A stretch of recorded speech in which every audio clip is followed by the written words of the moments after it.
Hi, everyone. I'm glad that you're listening to the lecture. My hope is for this week that you listen to the lecture, both part one and two. Then you do the video quiz, and then we have our objectives quiz. And that's all you have for the week. And then we'll finish World War II up next week, and then see where we can go from there. Anyway, so this is chapter 34, and it's Franklin Roosevelt and the Shadow of War. And this section is the road to war. So notice the date, it's 1919 to 1939. 1919 is when World War I ends, and then 1939, it's September 1st, 1939 is when World War II begins, and that begins when Germany invades Poland. So that's what this section takes us through, and then section 2 is going to be from that point when the war begins in Europe until the United States is bombed at Pearl Harbor, and then we get into the war. Chapter 35 is the war itself, and as you know, we oftentimes look at what the effect of the war is. So it's going to be, life on the home front and that sort of thing, the social, economic, and political aspects of the war in the United States. Okay, so it's important to look at the events of World War I because many historians see that World War I leads to World War II. So look at the map right here. The map changed as a result of the Versailles Treaty. This territory right here was controlled by the French, the Saar Valley, and the Rhineland, right? So that was an occupied zone that France took over as a result of World War I. This area here too was divided up into different areas, and then this area that used to be the Austro-Hungarian Empire was divided into different countries. Notice that Italy in the north right here also got some territory that was part of the Austro-Hungarian Empire. I also want you to look right here. We're not really going to talk about it much in this chapter and the next one, but this area here has ramifications for the future because England and France occupy this area of the Mid-East. And if you look there at Palestine, that was controlled by the British. After World War II, there's going to be this big movement, the Zionist movement of Jews from Europe down into the Mid-East looking for the Jewish homeland. And they established the country of Israel. And they see that they had legal legitimacy to do so because of the Balfour Declaration. And this was the foreign minister of England who wrote a memorandum which basically gave the Jewish population the right to establish that country there, and that's been debated. The Arab neighbors didn't like that, and that's going to lead to a lot of terrorist activity that we still experience today. Okay, again, the map over here to the left, that is Europe right before World War I, and then immediately after, and then the changing map that took place as a result of the Treaty of Versailles as things changed. This is important because what Hitler is going to do is he's going to try to seek to regain lost territory and unite the German people together. Okay, so this is the League of Nations. These are all the members. Those in green were the original members of the League of Nations, and then other countries followed suit and they joined. The countries in white, including the United States, never joined, and many people believe that that is why the League of Nations failed, is because the United States was never a member. Okay, here they are, people meeting, some of the delegates at the League of Nations in Geneva, Switzerland. If you look over here, you're going to see that they had no power to do anything as the buildup to World War II begins. All this aggressive nature, all these aggressive activities are taking place on the part of Italy and Germany, even Spain, and then also Japan, and the League of Nations doesn't do anything, and so we're going to get the war. They're not effective at disarming or settling disputes or having a military force to combat the aggression of the fascist dictators. So part of what led to World War II was the Great Depression. So in 1933, Roosevelt takes office, and the Depression had been going on for several years, right? It was with the stock market crash of 1929. And even though that happened here in the United States, it had um, ramifications worldwide because all of the economies are linked together with international trade, and a lot of countries were dependent upon trade with the United States. So a lot of countries got together, 66 of them in London, and what they were trying to do was stabilize trade and the exchange rate. And many countries, what they wanted to do was settle the whole debt question. So the United States goes there, but the problem was most people who owed debt, most countries owed it to the United States. So FDR was really more concerned about stabilizing the money at home. We went off of the gold standard. He didn't want to relieve the debt that was owed to the United States. So instead, we pulled out. Many people say that this torpedoed this conference. And so we didn't get agreements on international trade. And what happened is the whole economic situation worldwide worsened.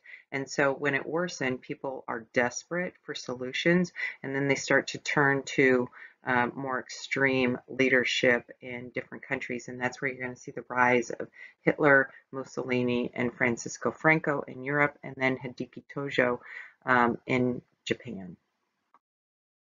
Okay, for the United States too, dealing with the Great Depression, they found that the Philippines were just too expensive. It was too costly to govern them, and there was unrest at home and there because laborers here in the United States didn't think it was fair that they had to compete with sugar producers in the Philippines under different rules. So there was an act passed, the Tidings-McDuffie Act, which basically said that the Philippines could govern themselves and that we would grant them independence, ironically, in 1946. It's going to be a year after World War II ends. This sent a signal, unintentional signal, to Japan that the United States was pulling out its influence from the Pacific, and it also made the United States look weak in their eyes. So this is going to position them to where they believe that they can go become more aggressive in the Pacific. Okay, we also established diplomatic relations with the Soviet Union by recognizing them as a nation. So they became a nation, the Soviet Union, not Russia, in 1933 or in 1917 after the Communist Revolution, but we didn't recognize them formally until 1933. The reason for this is because they were communists and it was during the Red Scare. There were some people who opposed this, people who were more conservative religiously because they didn't support the Soviet Union because they were atheists, and then others didn't support it because they were communist. But what Roosevelt wanted to do is kind of have this balance, support the Soviet Union, or at least look as if we're supporting them as a balance for a counterweight for the rising tide of fascism in Europe. Okay, another thing that Roosevelt continued was the good neighbor policy of Herbert Hoover, trying to establish better relations with our neighbors here in the Western Hemisphere. So what he said is he was going to continue this, and so as a result, we do pull some troops out of Haiti. We released Cuba from that Platt Amendment, which basically said that we would intervene in their financial dealings with other countries. This came under the Batista government. Batista was going to be in power until he's overthrown in 1959 by Fidel Castro. Also, we maintain Guantanamo Bay. We still maintain Guantanamo Bay on the southern side of the island, the southeastern side there, as a military installation there. We settle up an agreement. Mexico had seized some oil wells that belonged to American companies, and we settled that outright too. So basically going throughout trying to make nice with our neighbors here in this part of the world. And this is going to be important for them too, because as the war heats up in Europe, many of them are subject to European conquest or European dominance, and they're looking to us to trade too because they're losing trading partners in Europe at the time. So this is going to be important for them, as you're going to see. Okay, so this gentleman right here is Cordell Hull, and he is going to serve as FDR's Secretary of State, excuse me, for a good chunk of his administration from 1933 to 1944, right?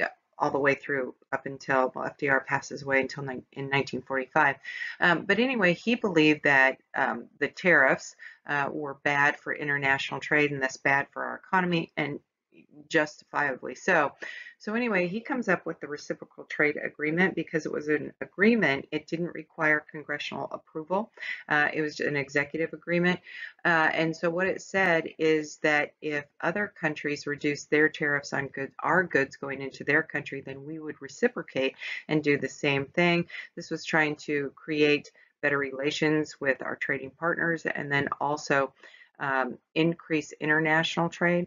And this does reverse the policy in the United States begun by Hamilton of a protective tariff on goods coming into our country. Okay, so as the situation worsens in Europe, people are going to start turning to these charismatic leaders, believing that those people can aid them in the situation, because nowhere was the situation worse than in Germany.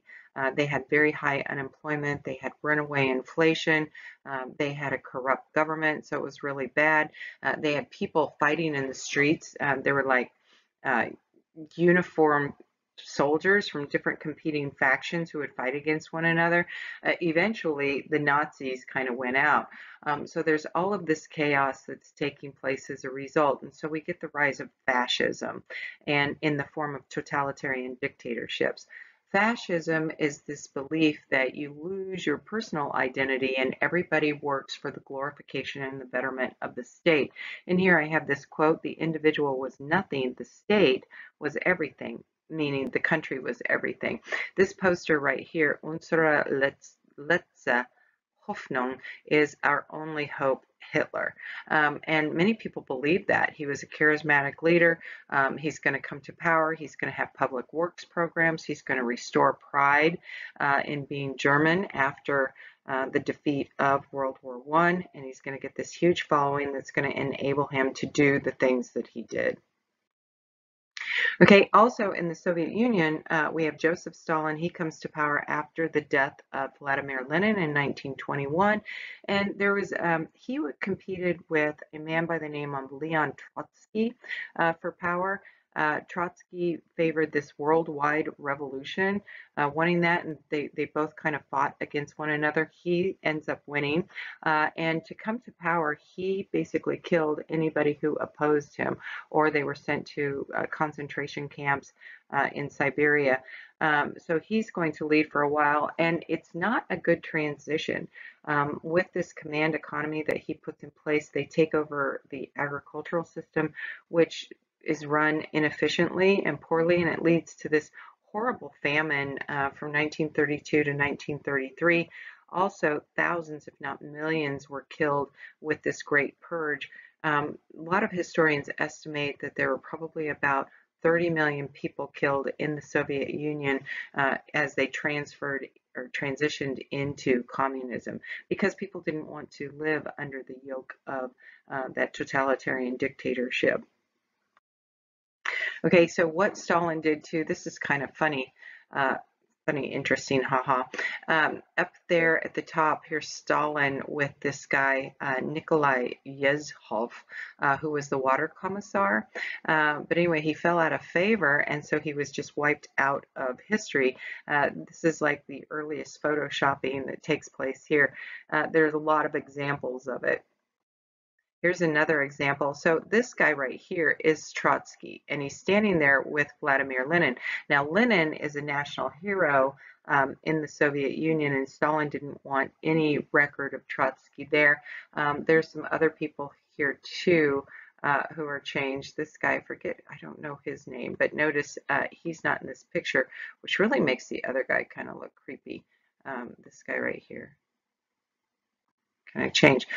So you can see Trotsky's no longer there, but Lenin is, right? So we're just going to take Trotsky out. Okay, so fascism, as I told you, this is where you glorify the state and it's about everything. You want this national identity. Some people believe that, oh, if you're overly patriotic, then you're a nationalist and you're a Nazi. You can be patriotic without being a fascist and believing that the government has total control. So anyway, you reject the individual and it should be all about the nation. You glorify the nation. And if you don't, then you're shamed or you're put in jail or later, the final solution. So anyway, they have these symbols. This right here, of course, is the Nazi symbol. This one people aren't as familiar with. This is the symbol of the fascists in Italy. And what it's supposed to be are these like wheat stems brought together to show that we're going to have food and we're going to have strength too. And that's why you have the axe head there.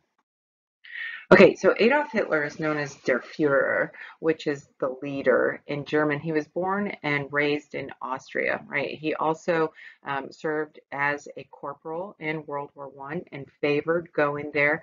After the war, he aligned himself with a group of people who were the National Socialist Party or the Nazis, and they attempted an overthrow of the Weimar Republic, which many believed was corrupt, which it was, and that also that they had sold out the German people in World War I.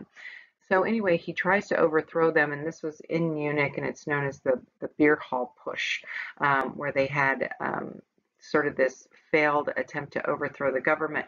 So Hitler's put in prison for 9 months, and while he's there, he writes a book called Mein Kampf, which are kind of these just kind of ramblings about the Aryan race and how they're better and this sort of thing. But anyway, he's a very successful, charismatic orator, giving speeches. So he rises in the ranks of the National Socialist German Workers' Party, the Nazis. And so what he did is he plays envy, right? He plays the poor against the rich. Talking about that, there's kind of this glorification of him as an individual, and then he talks about this big lie that the German government had lied to the German people that they really didn't lose World War One, that they just pulled out and basically they had sold out the German people, right? So he's appointed chancellor in 1933 of the Weimar Republic, and then an incident happens to where the Reichstag or their Capitol building is burnt down by a communist, and so the fear of communism places him in a position where it's like, okay, you need to give me emergency power so I can defeat these people. And so he gets that. And after the president, von Hindenburg, dies, then he just makes himself basically the dictator of Germany. He's able to do that because he's very popular at the time. They start coming out of the Great Depression. They have all these public work projects. They're building up their military again. They're defying the Treaty of Versailles, and the German people kind of are on board with this. Okay, here Hitler is wanting to go to war in World War I. People are cheering that on. And as I told you, he went to jail and he had that beer hall push and everything else. Here is Hitler, the guy right here. He had a big mustache at that time as a soldier in World War I, right? He and his buddies right there. They believed the stab in the back or the big lie theory. This is a really crappy cartoon of the Weimar Republic, but it would be going around at that time. So you've got the poor people of Germany who are suffering while these corrupt politicians are kind of gambling away their money. Right. So anyway, so Hitler kind of moves towards this totalitarian government. They pull out of the League of Nations, right? And then he starts building up their industry, doing all these public works projects. The Autobahn, which is their interstate system, which was second to none at that time. It's still really awesome, right? Women were encouraged to stay home, not to work. Right, they left, and those jobs were supposed to be to the men. So what he wanted to do is create this hegemony in Europe by building up their military and being the strongest power there. He also wanted Lebensraum. There's sort of this notion that they needed living space. And there was a heartland theory too, that Germany was at the heart of the world and they could conquer everything and then roll from there. And he would say things like, Heute Deutschland, morgen die Welt, which is today Germany, tomorrow the world. And they're like, yeah, yeah. Okay, so they'd have these huge, huge rallies in Nuremberg. This is a rally in 1934. So all these people come together, and it was very impressive, right? You get all these soldiers kind of goose stepping in, showing the strength of Germany. Right, and then kind of the same thing is happening in Italy. This is Il Duce, the leader, Benito Mussolini. He too served in the military for Italy during World War I. He comes up and he rises in the ranks, extremely charismatic, and does the same thing, large-scale public works programs. And then he's going to end up allying with Adolf Hitler, right, so that they can kind of come to power and they start to acquire territory as well. They're going to look to Africa. Both Italy and Germany were fairly new nations on the world stage, right? They had become nations in the late 1800s. Right, so here they've got the Rome-Berlin axis, the Pact of Steel between Benito Mussolini and Adolf Hitler. And then this guy right here, this is Emperor Hirohito right there. And this guy here is Hideki Tojo. He's the munitions minister, so he's kind of like our Secretary of Defense. Sorry, I don't know why this is doing that. But anyway, they start building up their military, right? And they're wanting to expand. So what they do is they terminate all the agreements they had made at the Washington Naval Conference, the 9-power treaty, the 5-power treaty, and that sort of thing. And they reject that and they start to build up battleships and everything else. They leave the world or the League of Nations in 1935, and they end up allying with Italy and Germany, believing that if they did that, then the Soviets are not going to invade into China, or they're able to do whatever they want. So anyway, the prime minister is basically the puppet, but the military is running everything. The prime minister ends up resigning in 1941, right? Also, you know, heads of the government who opposed what Tojo was doing, they would be killed. Right, so here you see the Japanese army assembling, and then they go into Manchuria, basically violating all the agreements that they had made to not do that. And so they invade Manchuria in 1931. This political cartoon here, you see a Japanese soldier loading up their missiles. They fire this missile. It's supposed to be going over to China. You can't see that portion of the cartoon here because of the way the PowerPoint is, but violating the 9-power treaty, the Kellogg-Briand Pact, all these other agreements that they had made to basically allow China their sovereignty and to have equal access there in China. So they invade Manchuria and rename it Manchukuo. So this is the beginning of their aggressive nature. What they're looking for is natural resources. Japan has very limited natural resources on their islands there, and they're fueling this industrial revolution and also the buildup of their military. Okay, so Italy goes in and they invade Ethiopia. This is the Ethiopian emperor right here, Selassie. You're going to see in the video that you're watching, it talks about this story, or this whole story. This was called Abyssinia at the time. We call it Ethiopia now.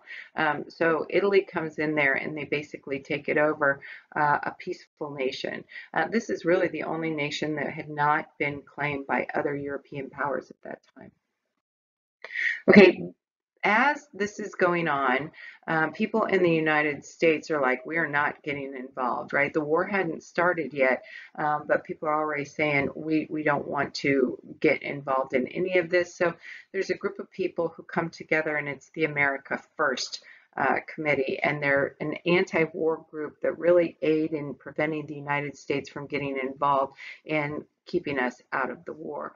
Some people, some very famous people, such as Henry Ford and Charles Lindbergh, were part of the American First organization. Okay, and so here you can see it. America pledges their neutrality in 1935, 36, 37, and in 39 when the war breaks out, right? People don't want to get involved in, this conflict like they had in World War I.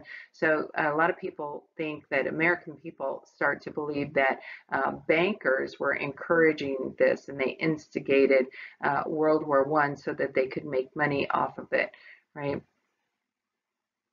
So the image here on the left is a map of Germany and Austria. And what Hitler starts to do is he's building up his military. He starts to go back and reclaim land that was lost as a result of the Versailles Treaty.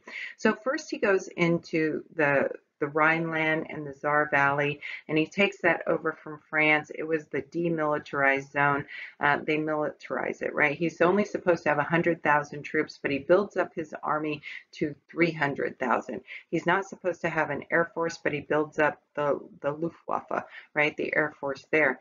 So he goes into the Rhineland, then he goes into Austria, right? And then he goes into the Sudetenland and says, well, we're just going to take that territory where there are Germans. But then he's going to take Czechoslovakia as well. So you start to see the aggressive nature. England and France does nothing. So neither does the United States, because they're like, he's only taking the territory where there are Germans, right? So they didn't really do anything because they didn't want to go to war. They didn't want that loss of life. In the few years prior to World War II beginning, there's a civil war that takes place in Spain. Francisco Franco, he's also a fascist dictator. He is coming to power, and he's in opposition to a group. He's the Nationalist Front, right? In opposition to the Popular Front. And the Popular Front is a group of people who are allied like with the communists and others. And so what Franco does, he pits people who are fearful of communists against that group.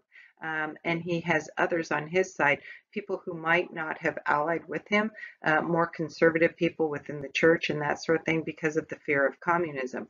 He also has the alliance of Mussolini and Hitler. And so here you kind of have a mini World War II playing out. England and France do not get involved, but the Soviet Union does. They give aid to the Popular Front. You also have these groups of independent people who volunteer and come and fight in this ugly civil war that takes place in Spain. Here you can see the competing factions. On the left, this is the Nationalists, right, where you have the Falange Party, which is the fascists and Francisco Franco, right? So you have these conservatives who ally with Franco over there, who normally would not have. So like the Catholic Church, and then the monarchists, who had the monarchy had been deposed. So it's weird. Then you have some other people, the Basque, a group of people who had opposed to the Spanish government all along. You have socialists, you have Marxists, and others who want a more sort of democratic kind of government allying against Franco and his forces. Here are some images of that. They show that you can see the fear of the communists on the right, right? If you have communists coming in, then you're going to be oppressed. On the left, there's a glorification of the fascists, right? Looking at them as glorifying them and then villainizing communism. But eventually you can see that the fascists went out and then they push the Republican territory, or the nationalists push out the Popular Front, and Franco is victorious. This group here is the Abraham Lincoln Brigade, a group of people who came in and fought on the side of the Republicans. So that would have been the group in opposition to Franco, the Populist Front. Right, so this is Francisco Franco, and he's going to end up ruling in Spain until 1930. Well, this is Civil War actually until 1970, 71, I think.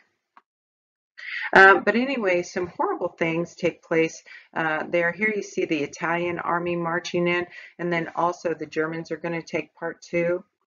One of the worst instances was when they firebombed this city. They dropped bombs on civilians in a Basque territory. The Basque are a group of people in northern Spain that speak a language um, where the origins, nobody really knows where they come from. It's quite different from the Spanish language or any of the Romance language or European languages. But there's a city up there in northern Spain called Guernica, and so they dropped bombs on it. Never before had bombs been dropped on a civilian target like this, and so they did that. The Italians and the Germans did. Hitler wanted to make sure that they were test bombing their equipment. Pablo Picasso did this painting of Guernica right here, and it's quite famous. Okay, so as that's taking place in Europe, we also get aggressive action taking place on part of Japan. So this is also known as the Sino-Japanese War, the second one. So the Chinese-Japanese War. So the Japanese go in and invade the Chinese capital, Nanking, right? So they go in, they fight against the Chinese army, and the Chinese were actually in a civil war at that time where you had the Republican government of Chiang Kai-shek fighting against Mao Zedong and the communists. So those two come together to fight off the Chinese at this time, but they were no, or fight off, excuse me, the Japanese at this time, but the Chinese government really was no match for the Japanese military. So they come in and they just devastate the city of Nanking. They kill about 300,000 civilians, and they rape about 80,000 women in just this horrible display of brutality. The whole world was just appalled by it. They're labeled a pariah. Roosevelt he gives this quarantine speech, basically says we're going to cut off Japan from international trade so that they can't have the valuable resources that they so long for, right? They're labeled as the aggressor. And so for this, Japan is going to be aggressive towards the United States. They attack one of our ships. So you see kind of the buildup to World War II happening between the United States and Japan. Okay, so here are some images.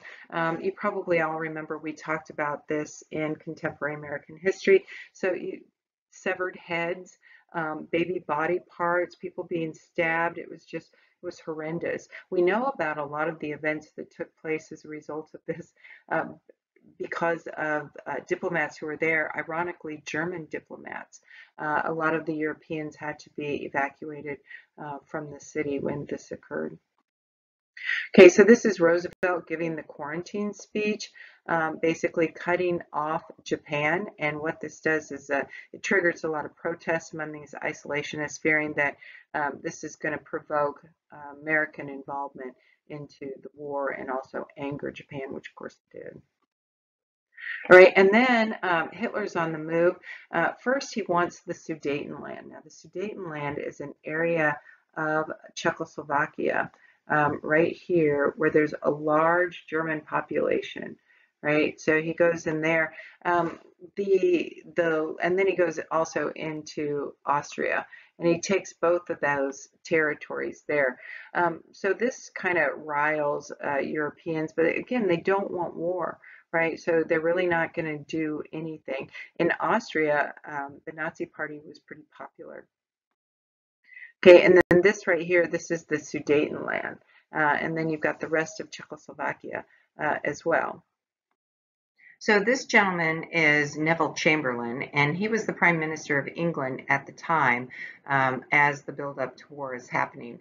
And what he does is he meets with Winston Churchill and other leaders in Munich, in Germany, and he gets an agreement. And Hitler pledges that once he gets the Sudetenland, then he's finished, there will be no more aggressive activity, right? And so he says, we now have peace in our time. Hitler is a man that we can do business of. And Winston Churchill, the future Prime Minister of England, says, you were given the choice between war and dishonor. You chose dishonor, and you will have war, which of course he did, or they did, because Hitler would then go in and take all of Czechoslovakia, and then in September of the following year, invade Poland. Okay, so here he goes in and takes all of Czechoslovakia, and this is in 1939. This is the Third Reich, and the people, of course, are not very happy about that. All right, see you in part 2. Thank you.